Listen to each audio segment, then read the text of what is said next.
চাচা গেল কি? হ্যাঁ আমি দিচ্ছি।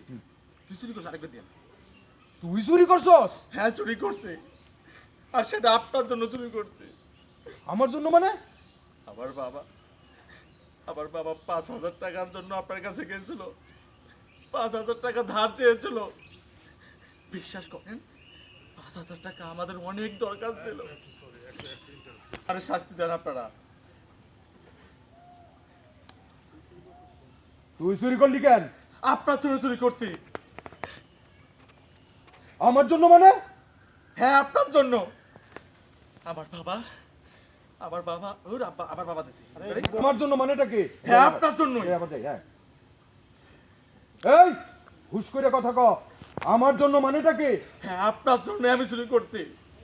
আমার আব্বা আপনার কাছে গেছিল 5,000 টাকা ধার নেওয়ার জন্য। বিশ্বাস করেন 5,000 টাকা অনেক দরকার ছিল। আপনি 5,000 টাকা ধার দেন নাই। কেন ধার দেন নাই?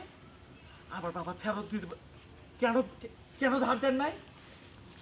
আমার বাবা ফেরত দিতে পারবে না এই জন্য। আপনি অপমান করে আমার বাবারে তাড়িয়ে দিয়েছেন। আপনি ভালো করে জানতেন যে আমার বাবা এই টাকা পরিশোধ করতে পারবে। আপনি ভালো করে জানতেন আমার আব্বা এই টাকা পরিশোধ করতে পারবে, তারপরে আপনি দেন নাই শুধুমাত্র অহংকারের জন্য। আমি সেই জন্য টাকা চুরি করছি। আমি আমার আব্বার অপমানের প্রতিশোধ নিতে যাই